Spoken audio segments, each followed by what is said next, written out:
So hello guys, welcome back to my channel. तो दोस्तों, इस वीडियो में हम बात करने वाले हैं मोहर ट्रेडिंग के बारे में कि काफी लोग आपको डेटा दिखा रहे हैं। कोई 7 साल का डेटा दिखा रहा है, कोई 5 साल का डेटा दिखा रहा है कि मोहर ट्रेडिंग पे हम किस तरह ट्रेड करेंगे। बट मैं सबसे पहले आपको सबसे पहला पॉइंट बता दूं कि कोई मैंडेटरी नहीं है कि आपको मोहर ट्रेडिंग पे ट्रेड करना ही है। काफी लोग मोहर ट्रेडिंग को अपने सेंटिमेंट से जोड़ देते हैं कि अगर मेरे को मोहर ट्रेडिंग में प्रॉफिट हो गया तो पूरे साल प्रॉफिट हो जाएगा। शगुन के लिए आपको प्रॉफिट होता है सिर्फ वहां पे अगर आपको प्रॉफिट करना है, या अगर मेरे को लॉस हो जाएगा तो पूरे साल लॉस होगा। ये सारी बातें अपने दिमाग में बिल्कुल भी नहीं रखनी। और ये सारी बातों को आप हटा के ट्रेड करोगे तो आप प्रेशर में भी नहीं रहोगे, क्योंकि 1 घंटे का ही टाइम है। 1 घंटे में आप क्या क्या कर सकते हो। और मैं आपको अभी से बता देता हूँ, मार्केट गैप अप भी ओपन होगा। तो उसका रीजन होता है कि मार्केट में दिवाली पे नॉर्मली लोग कंसिडर करते हैं कि स्टॉक्स में का पोर्टफोलियो बनाए, अपना स्टॉक्स में इन्वेस्ट करें। इसको भी मैं मैंडेटरी नहीं मानता, लेकिन काफी लोगों की धारणा है। तो लेकिन लोग सेंटीमेंट से रिलेट करते हैं अपनी किसी चीज को। बट मैं आपको कहूंगा कि आपको बिल्कुल भी सेंटीमेंट से रिलेट करने की जरूरत नहीं है। आपको अगर लगता है कि आप ट्रेड ले सकते हो, आपके पास प्रॉफिट का रिस्क है, लाइक आपके पास प्रॉफिट कमाया हुआ है पीछे, आप रिस्क ले सकते हो, आप रिस्क लो। अननेसेसरी आपको सिर्फ उसी दिन प्रॉफिट करना है, उसके लिए आपको कोई जरूरी नहीं है ट्रेड करना। ठीक है, तो ये 2 पॉइंट सबसे पहले मैंने आपसे डिस्कस कर लिए कि कोई मैंडेटरी नहीं है ट्रेड करना, और इसको अपने सेंटीमेंट से बिल्कुल भी रिलेट नहीं करना। एक पैटर्न है जो लास्ट 3 साल से फॉर्म हो रहा है मोनो ट्रेडिंग पे, उसकी बात करेंगे अभी। साथ ही साथ मेरे मोहर ट्रेडिंग से क्या रिजल्ट है, अगर मैं अपनी बात करूं तो लास्ट ईयर का मेरा रिजल्ट अगर आप दिखाऊं मैं आपको, तो लास्ट ईयर मेरे को लॉस हुआ था। कितना लॉस हुआ था? 1200 रुपए का लॉस हुआ था। बहुत ही छोटा लॉस था। और उस टाइम मैं आई थिंक कितना मैं आई थिंक इतना रिस्क लेता भी नहीं था जितना मैंने अभी कैपिटल बढ़ा दिया अपना। उस टाइम मैं 20-25 हजार से ट्रेड करता था। और अभी मेरा क्या प्लान है? अभी मेरा प्लान ये है इस साल का, अगर हम बात करें कि इस साल में कितना रिस्क लेने वाला हूँ। अगर आप देखो पिछले हफ्ते का मेरा कितना प्रॉफिट था, अगर मैं इसकी बात करूं अपने लाइक जिरोधा की, तो हमारा 6 हजार का प्रॉफिट हुआ।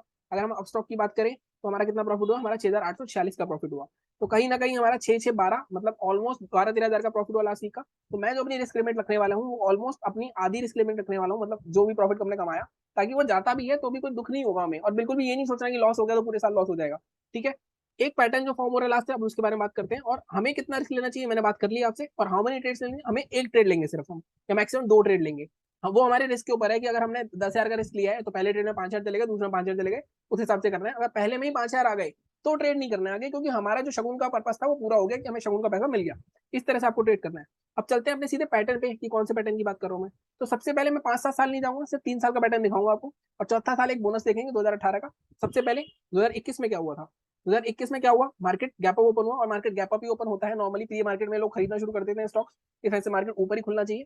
ठीक है, तो और इसी वजह से आप देखोगे हर हर दिवाली पे मार्केट गैप अप ही ओपन होता है। यहाँ गैप अप हुआ, पहली कैंडल ग्रीन, दूसरी कैंडल उसके अंदर बनी, तीसरी कैंडल ने उसका लो तोड़ा या तो रेड बनी, और उसके लो के नीचे शॉर्ट करो तो आराम से मार्केट नीचे आया पूरे दिन। तो आपको यहाँ पे शॉर्ट करके यहाँ स्टॉप लगा के आप नीचे बैठ सकते थे पहला साल। और ये पहले साल नहीं हुआ, ये हुआ 2021 की बात। 2020 में चलते हैं। 20 में भी आप देखो 2 green candle, third red candle, उसके लो के नीचे शॉर्ट, यहाँ सेम पैटर्न बना। ये मार्केट ने 2 बार अच्छा खासा पैटर्न करा। तीसरी पे चलते हैं 2020 की दिवाली पे। 2020 पे क्या हुआ? सॉरी 2019 पे, 21-20 दिखा दिया। 19 पे थोड़ा कम गैप अप हुआ मार्केट, लेकिन पैटर्न मार्केट ने पहली इसमें यहाँ पे रेड कैंडल बनाई, दूसरी ग्रीन बनाई। तो अब ये सीन होगा तो मार्केट थोड़ा कंसोलिडेट करा, अल्टीमेटली नीचे आया बट कोई मूवमेंट नहीं दिया मार्केट ने। तो तीन में से तीनों बार वैसे मार्केट ने इनसाइड कैंडल बनाई है दूसरी। तो इनसाइड कैंडल के लो हाई वाला सेटअप हमारे लिए तैयार है कि मार्केट इस सेटअप पे काम कर रहा है। और गैप अप हो गया तो मार्केट में सेल ऑफ के आने के चांसेस ज्यादा है, जो हमें दोनों बार दिख रहा है। तो अगर मार्केट बड़ा गैप अप होता है और हमें ये तरह का पैटर्न मिलता है, तो हम बेझिझक दूसरी कैंडल के नीचे, या जो हमारी ओपनिंग कैंडल है उसके नीचे शॉर्ट करके डे हाई का स्टॉप लॉस लगा के, अगर कैंडल छोटी है, अगर कैंडल बड़ी हुई तो उसके मिड पॉइंट का लाइक 50% का स्टॉप लगा के आप बैठोगे, और आराम से एंड तक वेट करेंगे। बिल्कुल भी buying sell buying sell buying sell बिल्कुल करने की जरूरत नहीं, क्योंकि प्रीमियम उतने मूव भी नहीं होंगे, क्योंकि मार्केट में 1 घंटे का टाइम है ना। तो ये अगर हमें मूवमेंट मिलेगा तो हम कुछ पैसे कमा लेंगे, 1000-2000 भी आ जाते हैं तो आप बंद कर देना टर्मिनल। ऐसा जरूरी नहीं है कि हमें 10 हजार कमाने, 20 हजार कमाने, आप अपने रिस्क के हिसाब से करना। और ये भी जरूरी नहीं है कि लॉस हो गया तो आप और लॉस को रिकवर करो। लॉस हो जाए प्रॉफिट हो जाए, पार्ट ऑफ द गेम है। मार्केट उस दिन भी सेम ही रहेगा, कुछ फर्क नहीं पड़ेगा उससे। ठीक है, अब जो मैं बोनस बता रहा हूँ 2018 वाला, 2018 में फर्क कितना है? मार्केट ओपन होते ही 3 साल तो सेम पैटर्न चला, लेकिन 2018 में मार्केट ओपन हुआ, ओपन होते ही बड़ी स्ट्रॉन्ग कैंडल बनाई, मार्केट नीचे ही रहा उसके बाद।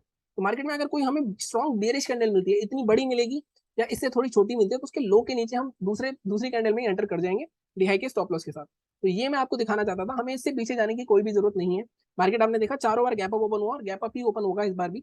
लेकिन अगर बड़ा गैप अप हो जाता है और उसके पीछे हमें इस तरह का कोई सेल ऑफ दिख रहा है, जैसे हम अपने चार्ट पे देखते हैं मार्केट में हमारे को क्या ऐसा कोई सेल ऑफ दिख रहा है? बैंक निफ्टी के चार्ट पे चलते हैं जरा एक बार।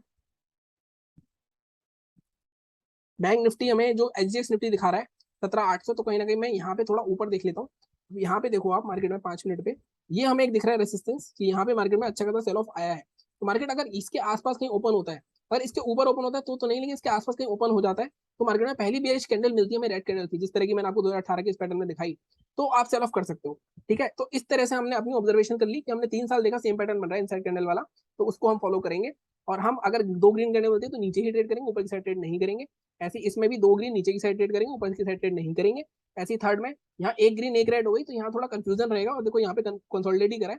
इस केस में आप ट्रेड इग्नोर भी कर सकते हो या अपनी क्वांटिटी आधी कर सकते हो। रिस्क आपके ऊपर है। मैंने आपको बता दिया कि हमने जो भी रिस्क यहाँ पे प्रॉफिट करा है पिछले 2 हफ्ते का, उसका मैं या तो इस अकाउंट का 6,000 या उस अकाउंट का 6,000 उसका रिस्क ले सकता हूँ। हो सकता है मैं इस रिस्क को और कम कर दूं, लेकिन पूरा प्रॉफिट नहीं दूंगा मैं अपने पिछले हफ्ते का, ये मेरा बिल्कुल स्पष्ट बात है। ठीक है, तो इस तरह से आपको एनालाइज करना है। और मैं फिर बोल रहा हूँ कि बिल्कुल भी इसको सेंटीमेंट से जोड़ने की जरूरत नहीं है अपने। एक नॉर्मल ट्रेडिंग डे है, बस वो 1 घंटे के लिए खुल रहा है। आपका मोटिव ये रहना चाहिए कि आप उसमें प्रॉफिट करो, लेकिन जबरदस्ती प्रॉफिट नहीं करना। अगर लॉस हो रहा है आपको अपने सेटअप पे ट्रेड लेना है। ठीक है, तो ये मैं आपको वीडियो बनाना चाहता था। आई होप कि मैंने आपको काफी कुछ समझा पाया हूँ इस बारे में। बाकी इसी तरह सपोर्ट करते रहो। बाकी निफ्टी और बैंक निफ्टी का वीडियो मैं कल और परसों डाल दूंगा डिटेल्ड एनालिसिस में, कि किस तरह के मूवमेंट आने की उम्मीद है अगले हफ्ते। वैसे तो अगले हफ्ते 2 दिन छुट्टी ही है, तो मतलब हम ज्यादा कुछ मूवमेंट एक्सपेक्ट नहीं कर रहे। बस ट्यूसडे को खोले मार्केट, उसका सीधा एक्सपायरी को। तो क्या होगा, मंथली एक्सपायरी भी है, और तो थोड़ा बहुत काफी इंटरेस्टिंग मार्केट होने वाला है। बाकी चैनल को इसी तरह सपोर्ट करते रहो, सब्सक्राइब करो। Thank you so much.